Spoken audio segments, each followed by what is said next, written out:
What if I told you the person that you're becoming doesn't exist yet? And that's exactly why you have to start acting like them before anyone else can see it. Your identity is such a big piece of this because people act like who they believe they are.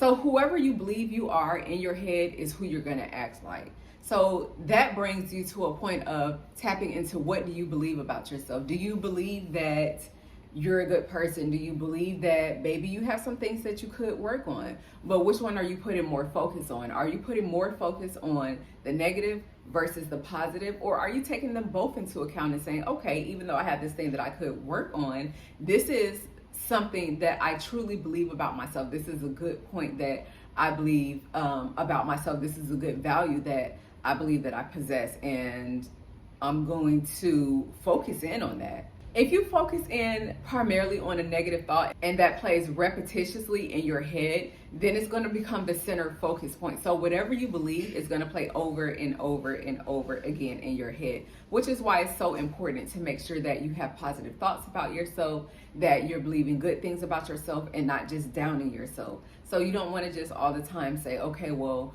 this is wrong with me or that's wrong. You want to more so look at those positive things that you think about yourself and say, okay, well, you know, I'm going to choose to tap into this. I'm going to choose to believe that because this is something that is going to play over and over again in my head. And if it's playing over and over again, then you're going to start to believe that. That's going to become the identity of what you believe and the grounding thought of what you believe. Every transformation starts as a belief that isn't true yet. So we have two parts of our brain, right? So you have one part where something starts out as an idea, like anything that's invented into society. So before cars were invented, at first it was just an idea in somebody's head. Before airplanes were invented, it was just an idea that was in somebody's head. Even this chair that I'm sitting in, before it was brought into reality, it was just an idea in their head. So I'm sure that they have people telling them like, you're crazy, I don't know how that's gonna work, a plane, something that just flies. Hundreds of people at a time would just fall right out of the sky, or something that rolls around on wheels and get us there in less than an hour, not possible. But if those people listen to the people telling them that this was not possible, you're crazy, or you're out of your mind for believing that, then where would they actually be? They wouldn't have been able to bring that into reality had they believed the naysayers and the people telling them that it wasn't possible. So it's almost a level of delusion that you have to be in to bring things into reality, and just not believing what already is, but believing that something is possible and believing that it can be created. And be careful who you tell, you know, this can't happen or that can't happen, because you don't know what was placed inside of them, an idea or a seed that was placed inside of them just for them to be able to grow and flourish and to bring that into reality. So even though that transformation may not be true yet, or it may not be into reality, it's going to be up to you to have that level of a healthy level of delusion, right? We don't want to get too carried away. We want it to be healthy, but you have to have that to be like, you know what? I know that this is possible, even though everybody around me is telling me that it's not possible. I know that it is possible, so I'm going to keep going. And that's what you do.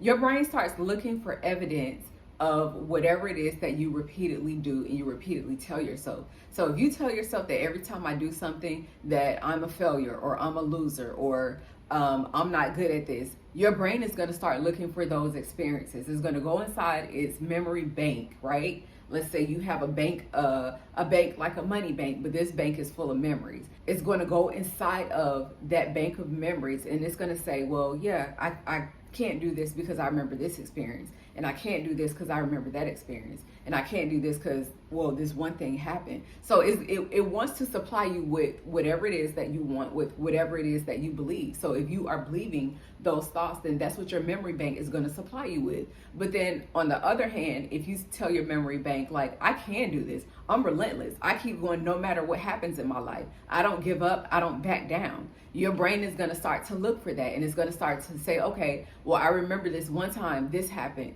and I kept going. I remember this one time that this happened and I thought that I couldn't get through. I remember this one thing that happened to me and I thought I was never going to get over it, but somehow I managed to get back up again. So if you're telling yourself, like, I can do it, I'm relentless, I'm smart, I am I'm a wonderful person, then your brain it wants to back you on that as well. So it's going to go inside of your bank and it's going to see, okay, well, let me see what I can find for you. And it's going to pull those wonderful memories and it's going to pull those wonderful thoughts and it's going to inspire you to keep going. Act like the future version of you before that version actually arrives. So this also has something to do with momentum.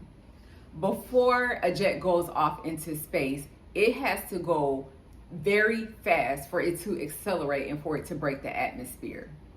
It can't break the atmosphere moving at a slow speed, moving at a still point like it was before. It has to do something totally different than what it was doing a second ago.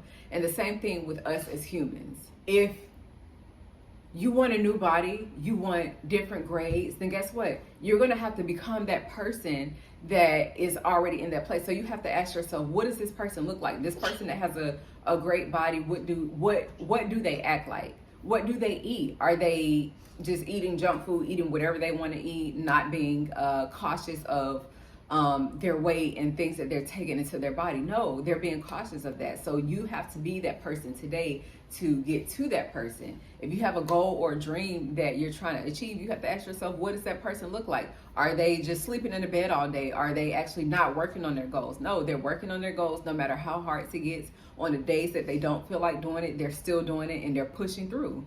So that person is making an effort, and it's like you're almost exiting your old self to be into this new version, to get to the version of the person that it is that you want to be. And you're going to have to do this before that new version of you arrives. So when you start doing and putting things into motion, it may not happen right away, but as you're working on it, putting a piece here, putting a piece there, one foot in front of the other, eventually it is going to come together, and you have to believe that. You can't just do it one day and be like, well, it didn't happen today, it didn't happen the next day, so let me stop. No, you have to have the perseverance to keep going, and to stay in the grind and stay on top of things until you finally get that breakthrough. And everything will definitely be worth it. Which leads me to the point of your identity changes before the outcome. So like we said, with that acceleration, keep going and just keep hanging in there. That's part of that acceleration point before you get the outcome. So I think us also being a society that is just used to instant gratification, that's why it's not good, because it takes away that true reality that hard work is a part of anything that you're trying to do, any success that you want to achieve. Hard work is going to be a part of that. It's going to be days where you don't see the big picture. It's going to be days where everything doesn't look clear. It doesn't look how it's supposed to look. But just, staying consistent in that is where you will get those results. Reality is the world doesn't change overnight, and neither do you. But hanging in there, telling yourself a positive story instead of a negative one is going to be the thing that makes the biggest difference. I thank you guys so much for tuning in again. Until next time, love, peace, and blessings.